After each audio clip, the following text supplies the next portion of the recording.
Hi, this is Dr. Aditya Nagrath, and you are watching the Break It Down Show. Yeah, Dr. Nagrath is well, we've had a lot of PhDs on the show, Dr. Nagrath, and you are also an entrepreneur.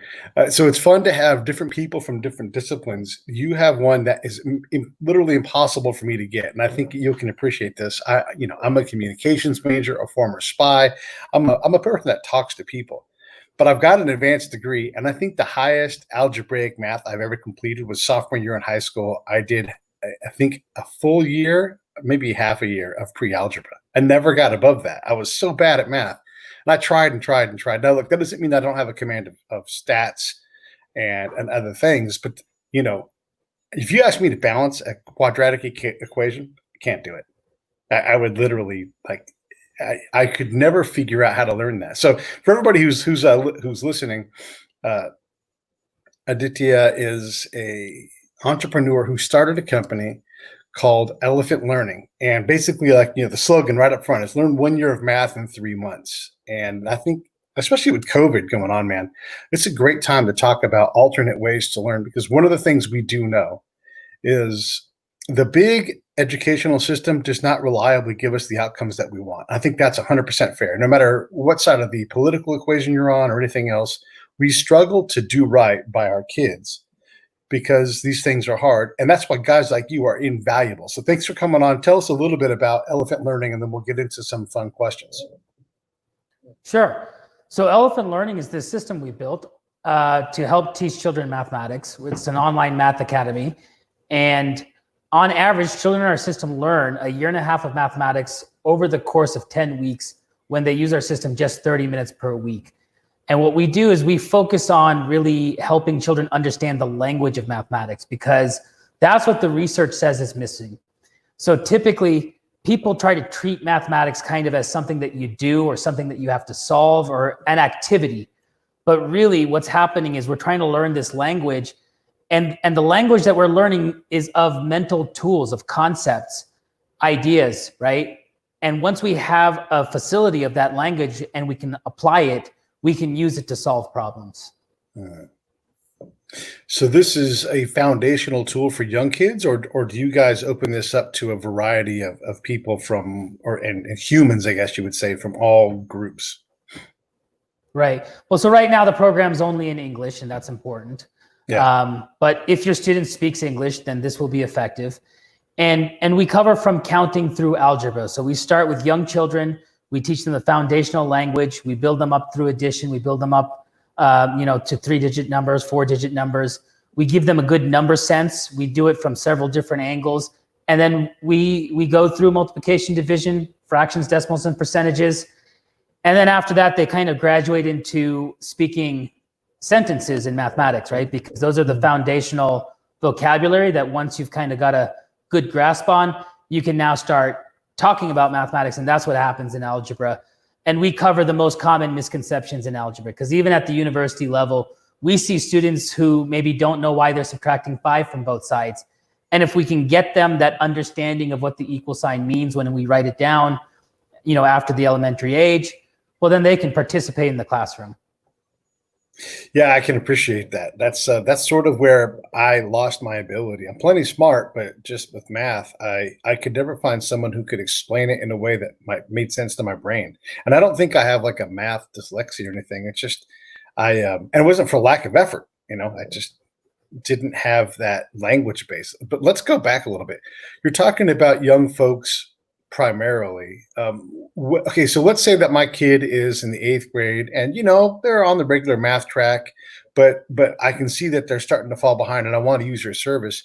How far back in time are we going to push this person to kind of work on their parts of speech, if you will, like from English, to understand the basics? Like let's back up and refound this. Is that a good principle, or how do you guys take a kid who's, again, starting to lose pace and definitely not thriving in math and get them going in the right direction?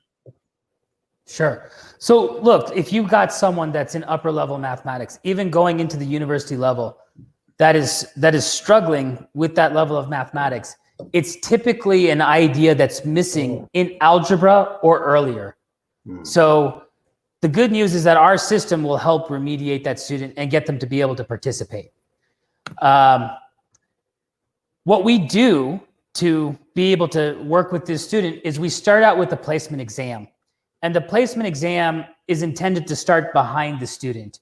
And actually, we give you this report afterwards, which tells you almost exactly what you need to know about like where the student is and how they're understanding mathematics.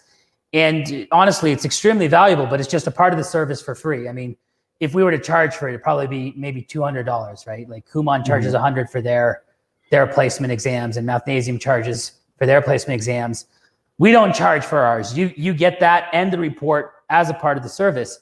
And what we do is we basically walk up the subjects that we have in our system. And so we don't lay it out as a straight line. Just imagine it as this complex matrix, right?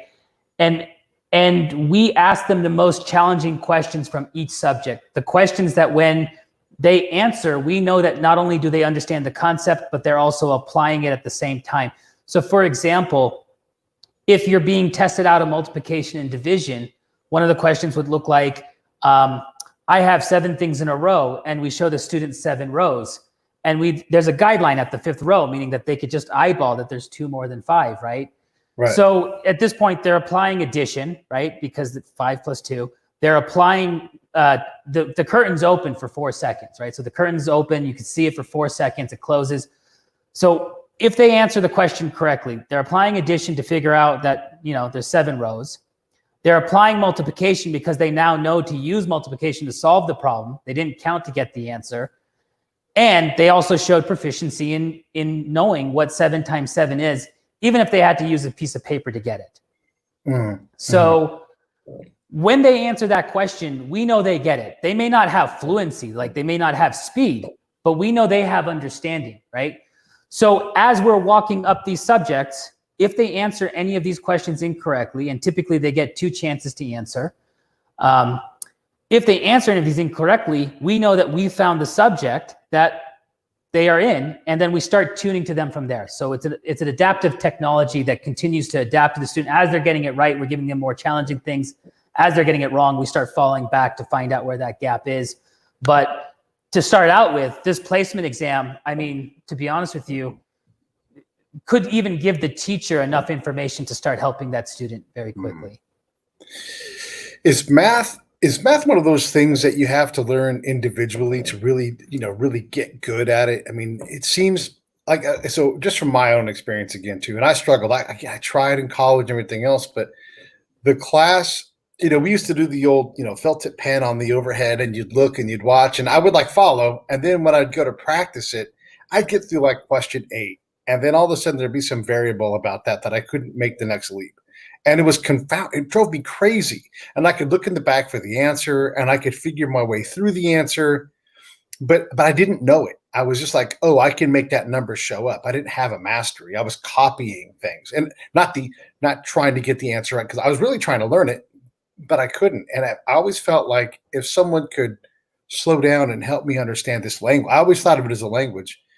So is it better to learn it like this, or is the classroom a key to the foundation?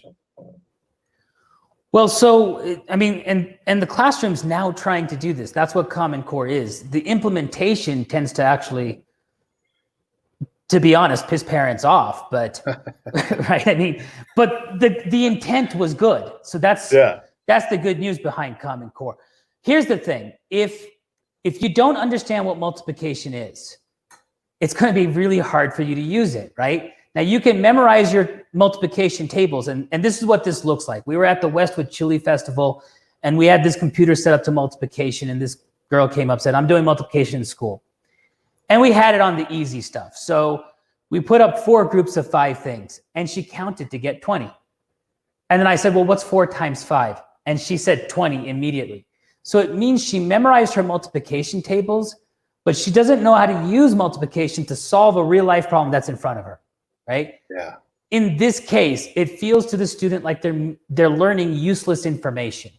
That's what it feels like to them. And I mean, they can do this until they get to algebra. But again, if you don't have that understanding of what multiplication is, and then you see 7 times x, what could that mean to you, right? Yeah. Because now we're adding the variable on top of it. And the variable is not a challenging concept to learn. We teach it actually to children who are completing our addition curriculum. When we finish addition, we start to give them this idea of, I'm thinking of a number. And when you add 5 to the number, you get 10. It's part of the addition curriculum, right? And then we start calling it something. We say, I'm thinking of a number, call it X. And when I add 5 to it, I get 10. So now, like, the biggest fear for students when they get to algebras, they see that, are you still there? I'm still here, yes. Can you hear me? Okay, something went on with my screen here, like you disappeared, but I will continue. It's my handsome visage that is broken your computer. I don't know. I don't know. Anyway, continuing where I left off. Basically, you were solving for 10 of X, I guess I should say. That's right. So we asked the student, you know, like, if I'm thinking of a number, let me call it X, right? The biggest fear that students have when they get to algebra is that variable, because it's that switch. But really the problem is not that they don't understand what the variable is that maybe they don't understand what multiplication is, or they don't understand what the equal sign means. You know, a lot of elementary school teachers will say 5 plus 4 equals. And so then the student gets the idea that equal means evaluate. So now when you're talking about it in terms of an equation, what does equal mean? 3x plus 7 equals 8. Well, I don't know, like this thing evaluate, right? Like, this fundamental understanding of the language, honestly, I believe is more important, because as a software developer, right, the computer will do a lot of the heavy lifting for me if I can tell the computer what to do, right? And that's the important part. 90% of parents want their children to be able to code in some fashion. And to be honest with you, with the way science is going, I think every STEM major is probably going to have to learn how to code so that they can talk with the computer at that level that they're getting it to do what they want. And if they have that ability, what would that do for mankind? I mean, think about it, right? Like, if the politicians and business people of tomorrow could even understand what the STEM people are talking about, that would be wonderful. That's what we're working on. Yeah. And just to echo that point and make it a little more rich, you know, we talk to a lot of astrophysicists and cosmologists on the show, and these guys lean on math hard. And at some point, like really early on, they no longer need to grab graph paper and a pencil. You know, they need to let the computer do that so they can do the hard work of destroying the box, not even thinking inside of it. And so guys like Andrew Friedman, you know, who are, you know, Nobel grade cosmologists, these guys, they have to code. They have to teach the computer how to do their brain work for them so they can do the more conceptualized, like breaking down things. Him and his team used 2 different distant galaxies as random number generators. I don't know if you know about this test, but it's an incredible thing. So I'd rather he think about these impossible things, like trying to determine, you know, answer a question from over 100 years ago between Bohr and Einstein, you know, and it's remarkable, and they don't need the calculator. So I love that you're saying that, because you're right. We have to all understand what the possibilities are and the kind of problems that we're solving with math, with AI, with coding. Let me go back again though, and let's talk about the link between philosophy and and math in general. I mean, when you're told that as a kid, that you have to understand, you know, certain aspects of math to understand problems like philosophy, it doesn't make any damn sense. But then all of a sudden you're talking to cosmologists and you're linking math to religion, and you know, so it's not just simple things; it's everything. So a PhD in mathematics is a doctorate in philosophy. And so as a branch of education, you're looking at philosophy, and then all of these other things break out. Like physics is also a PhD, right? A philosophic degree. And the thing about philosophy is that you're defining the words. So I had a philosophy minor, right? You're defining the words, and then you're determining what's true from those definitions. And so if we can agree on the definitions, then we can agree on the outcomes as well. Yeah. And I mean, sometimes, I mean, the difference between the philosophy major and the math major was the things that we were talking about in philosophy were things like knowledge and things like love, not very easy to define, not easy to get agreement on definition. And the things we were talking about in mathematics were very, very concrete, and everyone agreed that those are the assumptions that should be in place for the basis of a set. And now what's true about sets? And so like at a very advanced level, right? And this is actually what's really cool about this project, right? Because when I took it on and I started to understand what the scientists were doing for these early age education students, right? For the early age students, it actually happened to be exactly what the professors do at the PhD level. Huh. They introduce the jargon, they introduce the vocabulary, right? We define it very precisely. We start to play with it to see if you can recognize the thing at play. And then you actually have to use the idea to go prove something else, or you have to prove something new about it, or you have to come up with something new, right? So like, that's the cool thing about it, is that like, it is a philosophy all the way down to what the students are doing. And it's just kind of a quirk, say, of how maybe generations have taught math to the next generation, that it's become about like, do addition until you understand what addition is, right? And so we're just approaching it from a different angle. Give me 5 things, give me 4 more things. How many things do you have now? Having that experience is literally the idea, the concept. If you don't experience that, you're just not gonna get it when someone writes 5 + 4 = 9 on the board, right? And even as a teacher in the room, what else could you say besides this means give me 5 things, give me 4 more things? How many things do I have now? And again, if the student in the room has not had that experience for whatever reason, right? Yeah. They're gonna be lost. And I mean, this is kind of a new thing. Like, parents are busy. It's hard for us to be on top of whether students can do that. People, both people in the household are income earners, and I mean, it's just challenging. It's just challenging for the parent. It's challenging for the student, and what we've done here is we've made it managed by exception, honestly. So like, the parent doesn't typically have to get involved, but our system will alert them when they have to get involved. And the beautiful part is the process is super easy. What you do is you just go to our history screen, and it'll say the question that the student missed. It'll say they missed it, right? And you hit try. And now you get an idea of exactly the question we're asking them, right? Could be, give me 5 things, give me 4 more things. How many do I have now, right? Yeah. And so now you've had the experience that we're about to give to the student. You bring the student in, you do the same thing, do it in parent mode so you're not affecting their score. And you have them answer it. And you don't stop them if they're getting the wrong answer. You don't tell them anything. You just let them answer. Just be calm, right? Nothing's wrong. It's not a big deal. Right. When the student answers and they answer incorrectly, you just say, well, why do you think that's the right answer? Or how did you come to that answer, right? So like, if the why is triggering any anxiety, you just want to get what their thinking is. And when they say out loud what their thinking is, you're going to understand what the misconception is, what the misunderstanding is. And you're going to be able to distinguish that idea for them, or give them a hint. And if you give them a hint, it's better, because then they get that aha moment in their head from having figured it out, and it becomes more permanent. Yeah, there's the problem of,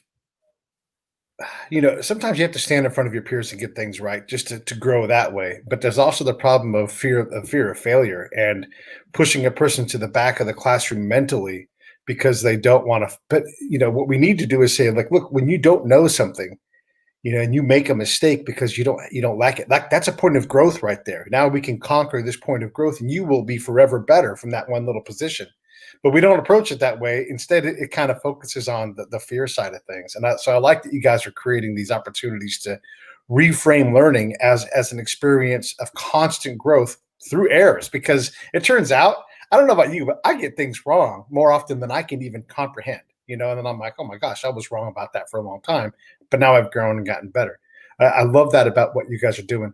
So let's say that I wanted to, work on improving my math ability.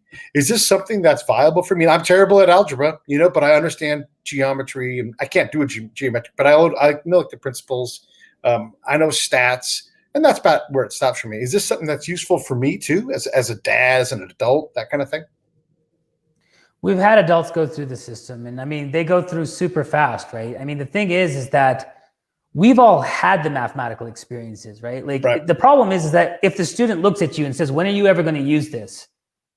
For those of us that are using it, we're using it so often that we don't even think about it anymore. Like you tell us, well, when do you use this? I don't know, right? Because I multiply and I add and I solve equations in my head as a second nature. So like, I don't know I'm using math, right? Yeah. When you're driving down the road and you're saying, well, how long is it until I get to the next town? And you quickly figure that out based on your speed. You're doing algebra, right? Yeah. But you're not going to say, oh yeah, I'm sitting here doing algebra, right? Yeah. And so the thing is that like, yeah, I mean, this is one of the most challenging things is that it's so useful if you understand it and you're going to use it everywhere. But at the same time, it's so challenging to communicate to the student where they're going to use it. And that's another nice thing about the way that we do this, right? Because like as a parent, if you see your student struggling with a word problem, right? Everything in our system is a word problem. It's just we're visualizing it for the student too. So now they even have a mental point of reference to think about when they are solving the math problem on a piece of paper. And so, yeah, I mean, ultimately for the parent, we've had parents come through and they just go so much faster. Like if you would go through our system in under a week. Yeah. You've had all the math experiences that are relevant here, and you're just going to see it laid out for a little bit more formally. And then you'll just connect and you'll just say, oh, wow, so I got it, right? And that's honestly what we see. And to be honest with you, like when we have a student that's like behind, like 2 or 3 years behind or whatever, like for example, someone who needs to be learning multiplication and division, that's what they're teaching in class, and maybe they're struggling around the area of addition, right? They will typically learn all of that so quickly because our system moves very quickly as they're getting it. We will typically see them pick up a year or 2 years of math, maybe in the first 2 weeks. They've had the experiences out in real life, right? And now we've just connected it to the written math for them, right? Because like after we say, give me 5 things, give me 4 things, how many do I have now? We write on the screen, 5 + 4 = 9, right?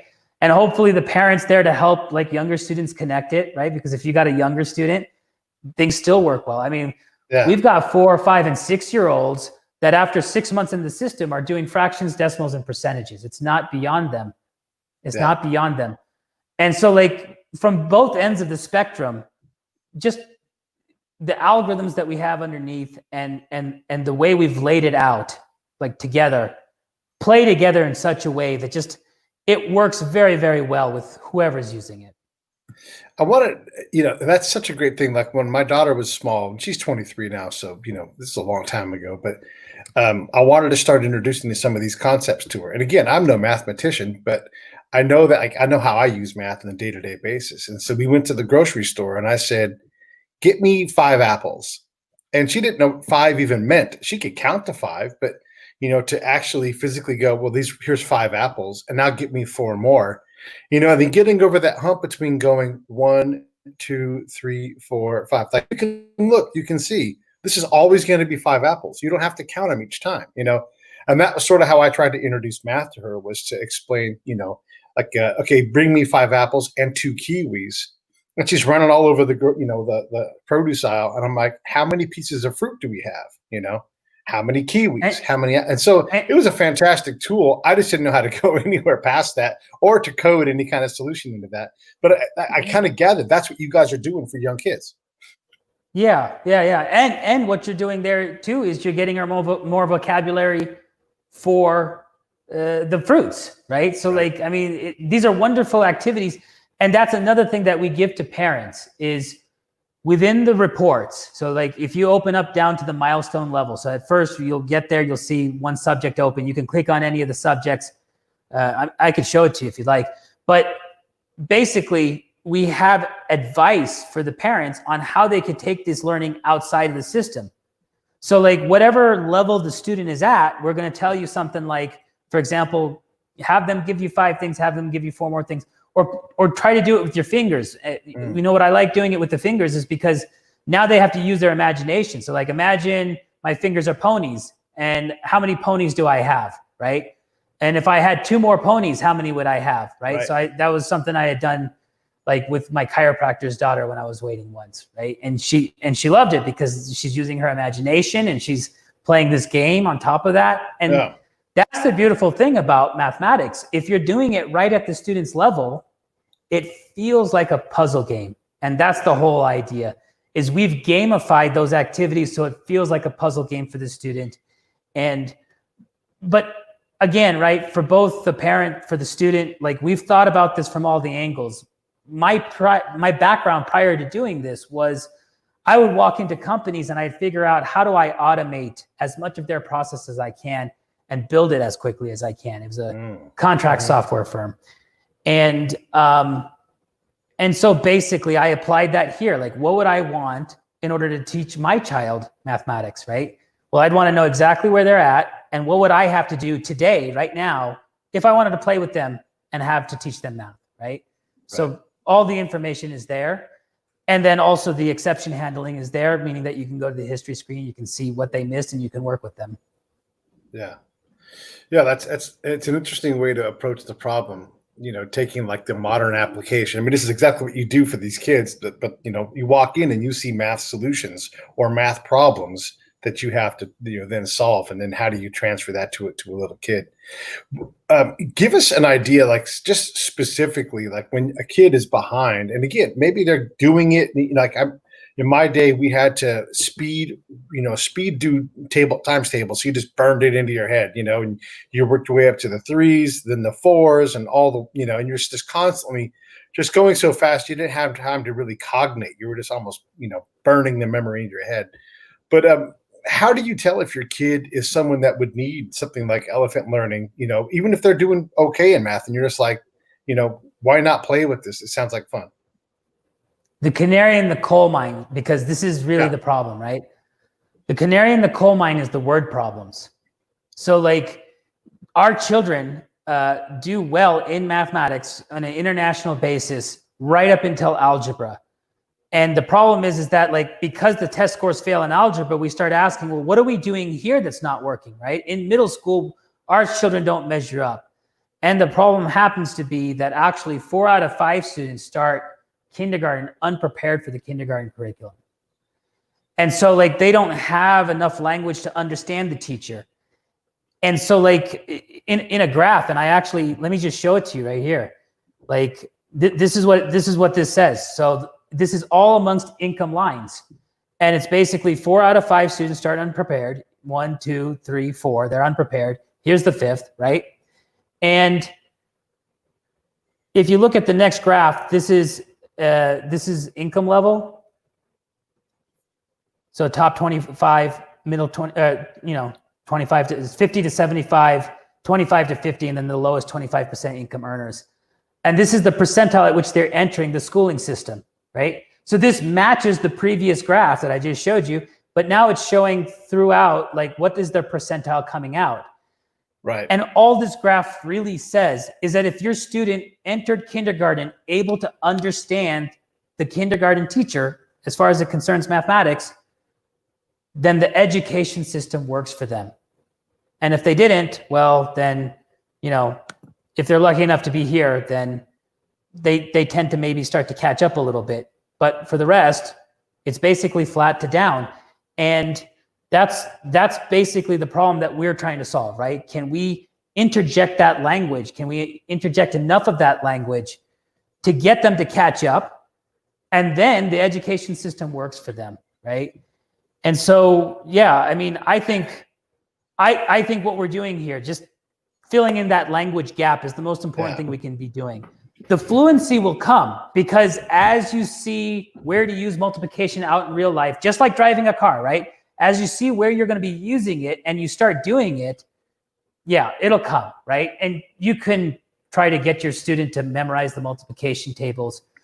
But the way that you would know right now, and this is really the scary part, right? Because, and before I started this project, I was the same way, right?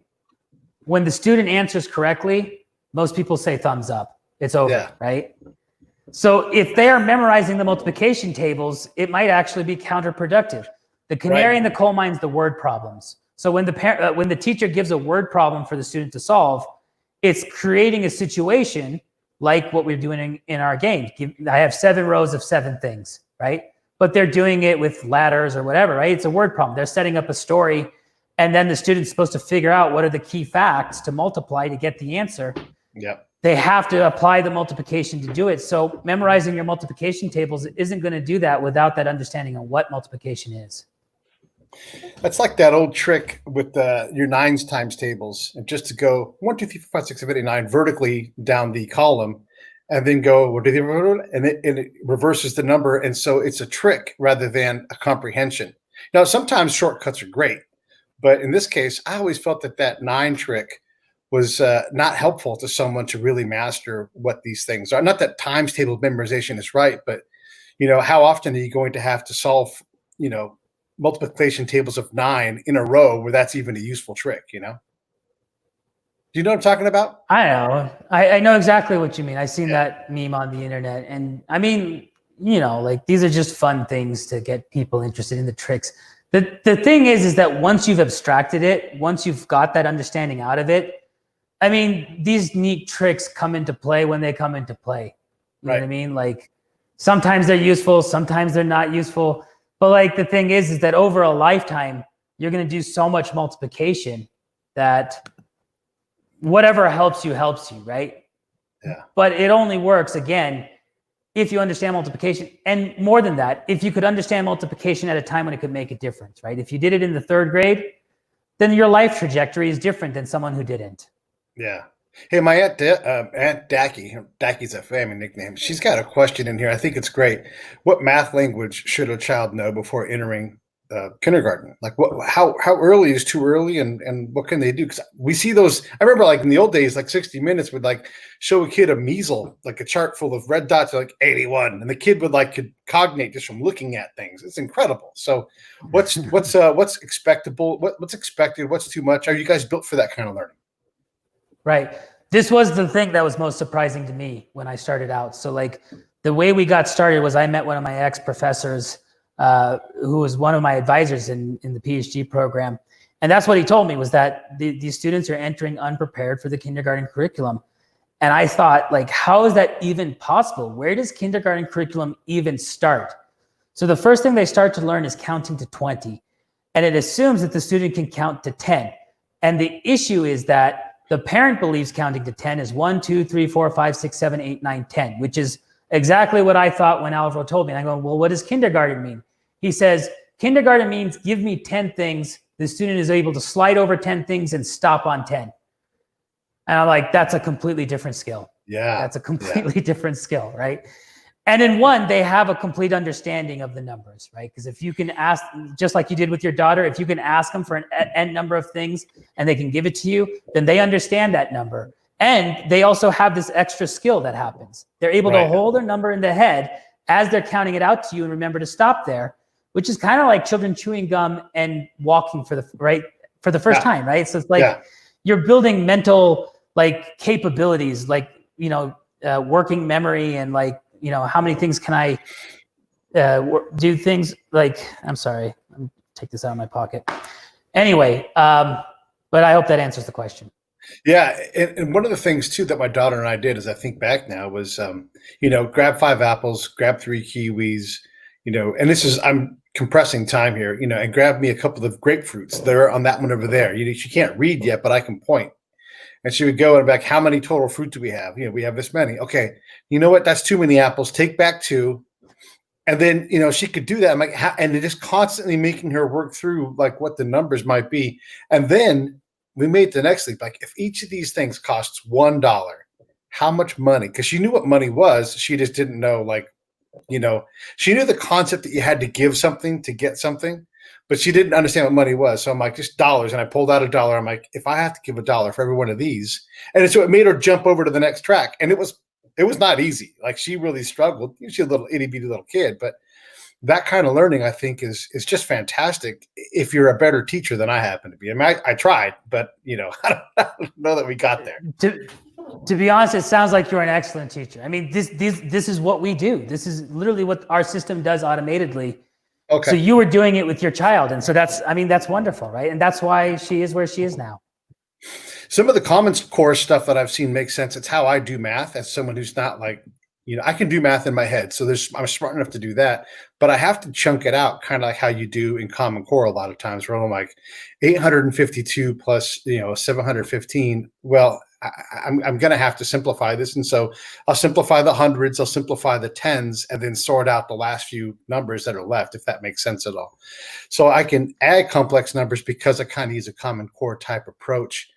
Is that something that's useful though at the higher levels of math with algebra, or does that system start to break down when you simplify problems, in your head because you're trying to do it without a piece of paper? Well, look, anytime you can simplify a problem, you should be simplifying a problem. Oh, okay, good. That's like the trick to problem solving, to be honest with you, right. And this is what I do on a constant basis when it comes to software, right? Can I solve a simpler problem? If I can solve a simpler problem that's right, then I can probably solve the more complex problem, right? Yeah. So look, I mean, in the end, it doesn't matter how you add, so long as you get the right answer when you're done. And the thing about it is that like whatever's going to help you add helps you add. For me, what's important is that to apply the addition in that case, right? And that's what's missing with some of these students. And it's not that they never learn it. And that's really the thing that I have someone who works in my yard, and he can't read. He's illiterate. We were driving to the dump one day, and I said, you got to turn right on Dartmouth. And I was on my phone because I had the maps up, and I got distracted, and we blew past Dartmouth. And I'm like, dude, what up? And he's like, dude, I can't read. I'm like, whoa, right? But if I pull the wrong number of 20s out of my pocket, he knows, right? Yeah. Because he can multiply the 20s. And it's a life skill. It's so important that the guy who doesn't know how to read knows how to multiply, right? Yeah. It's not that he didn't learn it. It's at a time when it could have made a difference. So even with addition, right, people get it and they know it and they pull out a calculator and they do it, right? It makes them functional human beings. And at the end of the day, that's what this is about. You want a successful student. A successful student can do the problem solving. Because when you get to college and you're looking at the statistics and they're teaching you the statistics, if you understand what they're telling you, and then you go into the business course and you're able to apply it towards a business to solve a real life business problem, right? Well, now you're a winner. Yeah. Right? Because you've lowered your odds of failure. Yeah. Right? What we're really doing with mathematics when it comes to business is we're walking into the casino and we're saying, how do I make this a winning proposition for me? I'm still rolling the dice, but if I'm 75% going to win, I'm still going to roll the dice, right? Yep. No, this makes total sense. And when I got done being a spy in the Army and everything, I couldn't find a real job, so I had to become a handyman. And I had to use math all the time, and I had to use weighted problems because someone would come. I would go to your house, and you'd say, "Here's the stuff that I want to do. What do you think that'll cost me?" And I'm like, "That looks like about 6 hours of work." But understand, if I've got to go to the hardware store, I'm charging you for my time to go over there. I will solve this problem for you, but all of these things add up to this number. Plus, I know that I undervalue myself all the time, and I end up going, damn it, that wasn't worth it. So I'm going to put a 25% rider to overcome my own fear of asking for too much money. And so I would, put a number on top of that and go, okay, now is that number good enough? Yeah, that number is good enough. And maybe a little more, a little less. But I mean, it was a real word problem to try to figure these things out. And then also to develop the ability mathematically without doing math, but to look at things and go, that pile of rocks is an hour to move that. That's going to be 95 minutes. That's going to be, and so to know what something was, I don't know how I did that, but you could estimation.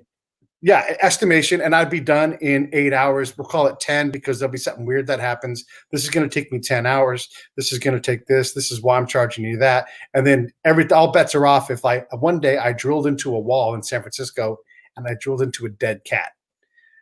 So that changed the entire job. And I'm like, this changes things. And they're like, I don't care, get the cat out of the wall, So the unknown variable, the dummy variable that you have to add in sometimes. But that's all math. I didn't realize I'd learned that in the classroom, or did I learn that through life experience? I mean, in the end, I don't know if it matters, right? I mean, really for us, it's about having that student empowered by mathematics. So our mission is to empower children with mathematics.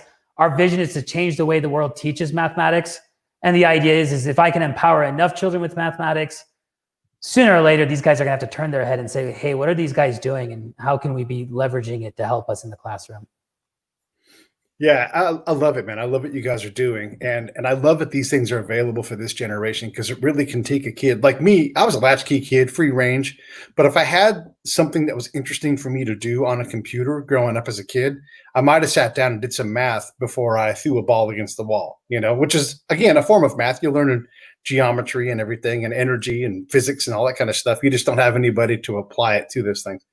But you learn predictive analysis. Like, I need to run over there, because I threw the ball against the wall and off the roof and everything else. So I want to talk to you, the founder, the PhD in mathematics and computer science. But first question I have is, when I looked through your thing, I didn't see a master's degree. You went bachelor's straight to PhD. Is that correct, or did I miss something? Yeah, that's correct. When you're doing that, they give you the option, because it's just a number of credit hours. So when you get to a certain number of credit hours, you get a master's, and then when you get a certain number of credit hours, you get to a PhD. So they ask you, would you like to walk? And I said, nah, the hell with it. I'll just walk. Yeah. I'll just walk when I get the PhD. Yeah.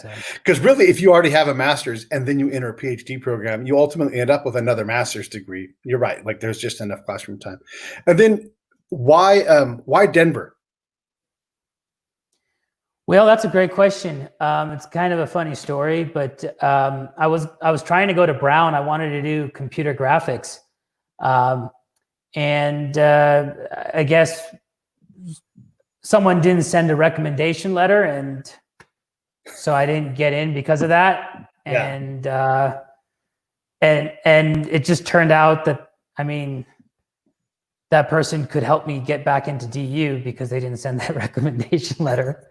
And so not as if it was I'll be honest, it didn't feel like at that point it was a challenge because I was already going there, right? But I was going to get into some grad school probably. And so I just kind of ended up back in the same place, and I got a job here in Denver doing software for Dish Network, EchoStar. And just lived in Denver. I basically Colorado native all my life. Yeah. So just no real good reason to leave, and it seems like it suits you well. Were you always going to found something? And if not, what's your founder story? Well, so I guess I've always kind of been that guy who was trying to think of how do I turn this into a business. My parents were. They had come in from India, and they had built motels basically. And so the people they were hanging around were entrepreneur types, and there was always these kind of games going on. If you walk into a restaurant, how does this place work? Right. Mm-hmm. And when I was in my 20s, I tried to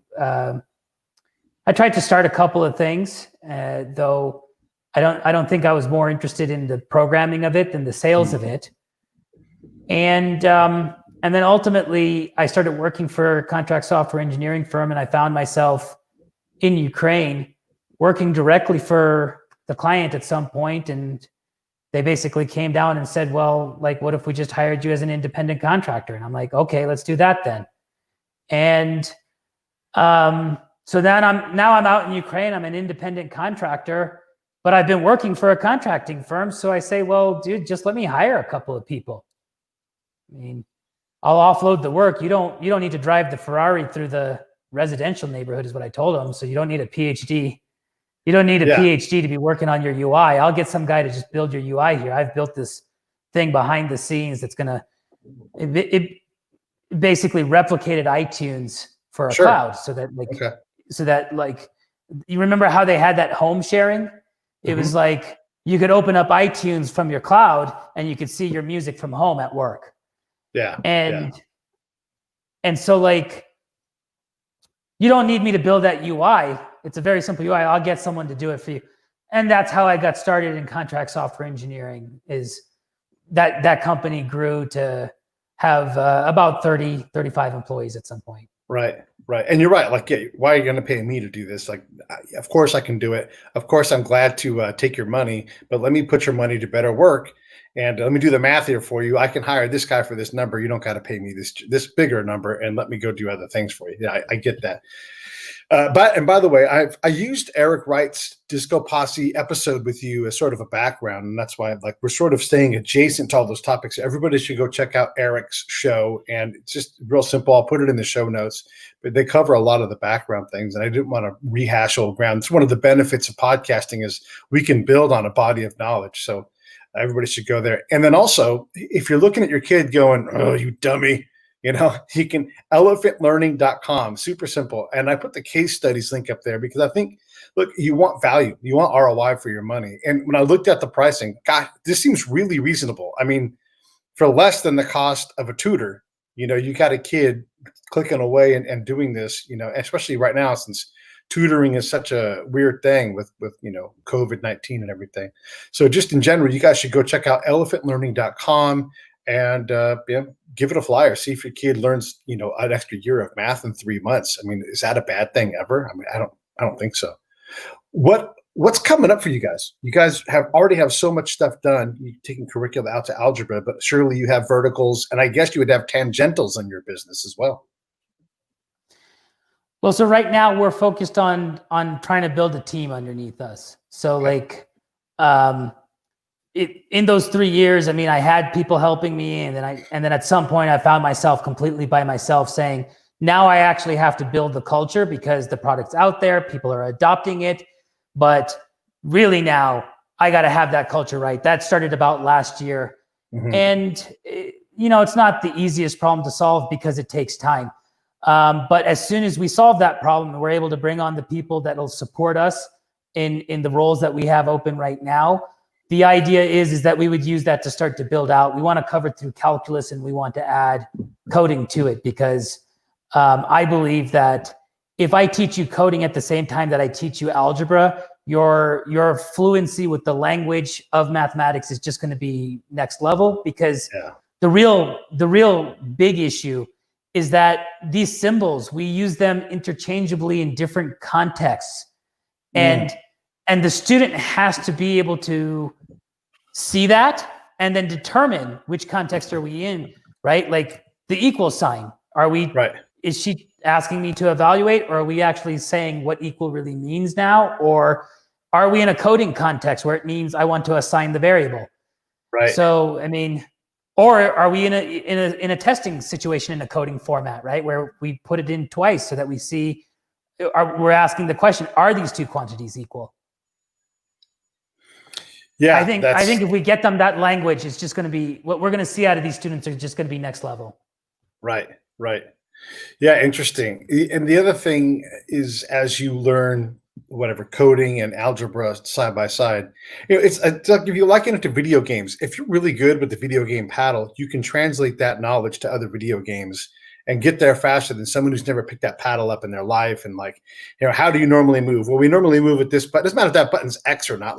That's the action button. This is the jump button. And, it does translate across. And then, like you said, when you look at a variable, it's not what does this mean? It's like, okay, it means one of these things, whether it means evaluate or whatever. And so that makes a lot of sense. And then what about for professional folks who are trying to improve their approach to how math involves their day-to-day life? Is there going to be some kind of adult-based program that gets us to a more comfortable place with the math that we encounter day to day? Yeah. So as we covered through calculus, I believe this will do the same thing, right? Okay. So what we're going to do is we're going to put that base understanding of the ideas and the language underneath it so that as you're walking through it, and I think actually going into some topics and treating them maturely, even with the younger students or with the older students, right? I think it's the same thing, right? You just have to try to treat it maturely. I think the biggest thing that our education system does right now that is problematic is we don't try to treat it maturely. We try to treat the children as children. And I think that even for young children, if you're using the language, meaning like English or whatever language you're in, appropriately, they're picking it up. They want to learn it. They want to be able to communicate better. And so like, I think we're doing them a disservice by not treating them maturely around these things and giving them these shortcuts that actually don't make sense. Because I think that, to be honest with you, that they're smarter than that, and they know that what they're being fed is BS. Yeah, or boring, or too slow, or all these things. One of the things for sure that we know is that if you put 30 kids in a classroom, they all learn math at a different rate at different times. It's not something that there's a single solution for. And then we're really the classroom bad. problem is very interesting because there's 30 students in the classroom. And I don't know if it's that they learn at different paces so much as that they're at 30 different levels. Mm-hmm. So like earlier on when you were saying like, does mathematics need to be taught very specifically for that student? I mean, I don't want to say yes and I don't want to say no, but the thing is that if they're at different levels of understanding, that same conversation is not going to work. Right. So for example, like the example I like to give is if you or I walked into a third year biochem course, we've missed 3 years of jargon. The professor's going to sound like they're speaking English, but we're not going to understand anything they're saying because they're using that 3 years of jargon that we just didn't understand. And now it doesn't mean that we couldn't go pick up that 3 years of jargon and understand it, right?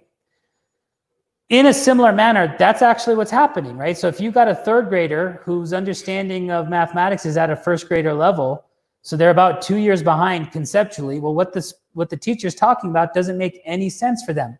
And basically what I'm saying is what we figured out how to do was add that language for them so that now it does make sense. Yeah, that makes sense. When I was in school, again, I'm using myself as an anecdote so that no one else has to feel the pain of not being good at math.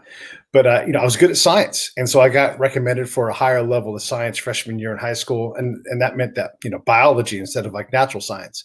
And then the next year, you would automatically go into chemistry. Well, I had not even really survived pre-algebra. Why in the world am I in chemistry? So I got in there, and we would talk about things. I understood what a joule was.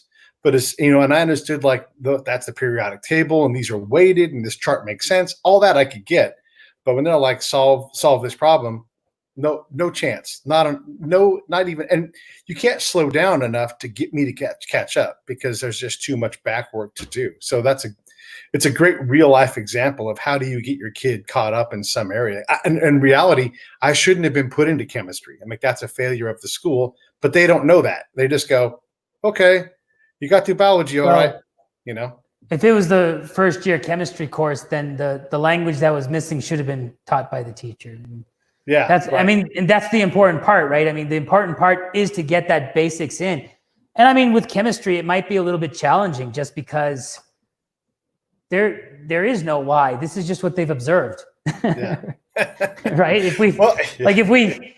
If we knew why, we probably, I mean, I'm sure there's some people that know why, right? But like in the first year chem course, that's not what they're trying to tell you. Well, yeah. And then you think about the concepts I had been learning in the science. It was, why does a bean sprout grow? Because of photosynthesis, and how do you improve that? Determining the amount of joules of energy that has to hit a bean sprout to make it have, I couldn't do any of that stuff. So it's an interesting thing. I was going to ask you something else. They asked you that. Well, I'm making that part up. But whatever it was, you had to figure out. It was miles ahead of what I ever got to in that. Anyhow, forget about that. I wanted to ask you, one of the best math classes I ever took was when I was getting my master's degree. And again, when I say master's degree in math class, let me explain. A guy named Bentley Erdworm was a statistician, and he's like, I'm going to teach you stats. You don't need to learn formula and how to answer problems. You need to learn how it works in Excel and how to put a guy like me to work and how to know, what questions to ask me to make sure that my stats are accurate and doing what you want them to do. And so that has proven to be one of the most powerful classes throughout my entire adult life, was understanding I didn't have to learn that answer. I can literally type it into Google now or Bing, and it'll give me an answer to the question as long as I can type it out accurately. So he was right. I needed to learn how to read and understand stats and how to put a statistician to work as opposed to doing them myself. He's like, let me do the math. Give me the hardest math problem ever. And like he would explain, like rolling dice. Like, yes, it's 1 in 6 every time, except for, when you add in these variables, because you're not just going to roll. Like, yeah, every roll is individual, but when you put them together, it's a different thing. And it blows your mind when a statistician is talking about all of these, ways to look at chance versus probability. Is I that know what you something you mean. think you guys will add? It's like the management of mathematic tools or AI or that kind of thing? Well, honestly, what we were thinking about doing was topics like probability theory, right? Because as soon as we can change, my main goal now, so like this is just a recent development. So when you say like, but my main goal right now is if I can change the idea of mathematics from how do I do this Mm-hmm. to this is a tool, Mm. right? Because how do I do this? And the problem is that like the words how do I do this apply in both contexts. So like now in my mind I'm having problems. But like how do I do this? So the student comes to you and says, how do I do this? And as a parent, even like, like if you ask me, and I'm disciplined at this now, right? So I might stop and say, okay, wait, I shouldn't be answering how do I do this? I should be finding out what they don't understand, right? Mm-hmm. But I would have that initial urge as a human being to now just show the student how to do it. And this is kryptonite. And people come back to us all the time and say, well, can you explain to the student how to do the problem if they answered incorrectly? And the answer is no. And the reason why is this. If they memorize how to do it, and then they start getting the right answer, but they don't have the understanding, well, now you've bypassed our system. Yeah.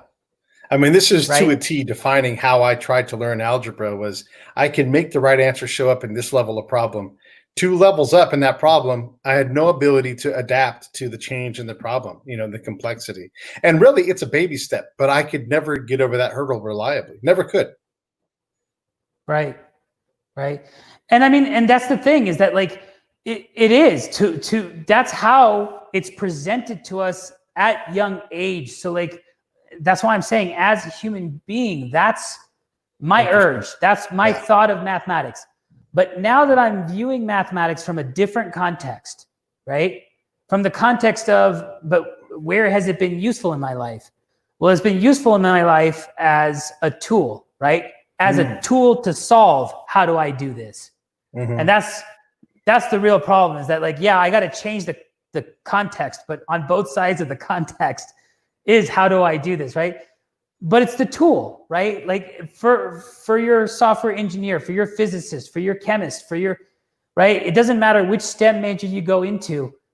They're using mathematics as a tool. In business, they're using mathematics as a tool. You have to have your statistician on board. You got to be able to formulate the problem for them. Yeah. And then you got to be able to look at the answer and understand the answer as well, right? Maybe it's not so important how they got there, right? But like at any given point in time, heck, even for marketing, mathematics is the tool for getting success. I mean, we use set intersection to figure out what is our audience in Facebook. Right. Yep. The other thing where it comes into handy, even if you're not a statistician or an AI person as a leader, when we'll just say when President Trump is being briefed on the models, I hear models and I go, okay, well, that's a model. It's going to absolutely be wrong. Models are never, ever like the correlation between accuracy and a model. It's got to be pretty close to zero because they just never get it right. It's not that they're not right, but they're trying to guess. And there's too many variables to account for. And so when they're like 5 million people or 4 million people, you have to go, all right, this model is going to improve. We're going to know more. What's the most prudent action, given that we know that this model is just a guess? But we don't see a lot of that kind of thing. Like we really believe hard in the model. And then I think anybody who makes the model be like, oh, you're putting too much faith in this. This is just based on what we know right now, what we think might happen, but nobody can predict the future. I mean, these things are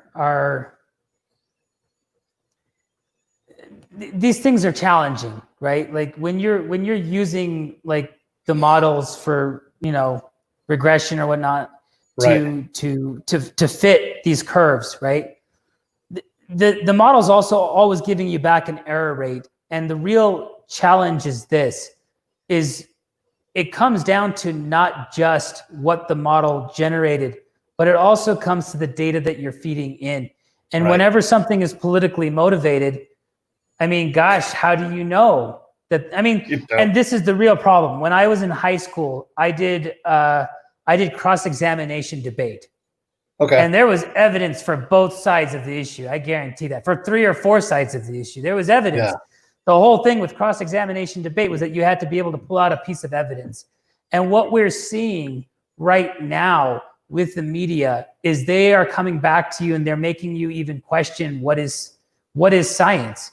Because like you got one channel that's so hardcore that this is science, this is real, this is what it is. And you got another channel that says, whatever. Yeah. And the thing is that the answer is somewhere in between, right? Always. Out there are scientists that are doing good work. It's appearing in, peer-reviewed journals. And for the most part, we can look at it and we can say, to the best of our ability, this is fact, right? Yep. Statistically speaking, this is fact. And then there's other stuff where, they're just trying to manipulate the numbers to fit the statistical model to get the curve out that they want to get to prove their point because of whatever agenda for God knows even what. But, it is what it is. It is what it is. And for whatever reason, again, like some math comprehension in terms of the practical application of these, these models, as a PhD, this, like you're either building on, challenging, or creating new knowledge. And I don't think there's a PhD out there that say this is the definitive answer. Like you have a piece of a puzzle, and someone takes a nip out of your piece of the puzzle because you missed something. It doesn't mean your whole portion, your whole contribution is wrong. It's just like this area here we couldn't reliably repeat and everything. So there's all this binary value put to things that are not binary things. Like you're a racist, you're not a racist. This is the answer to COVID. This is not the answer to COVID. These things, like you said, they end up being in the middle.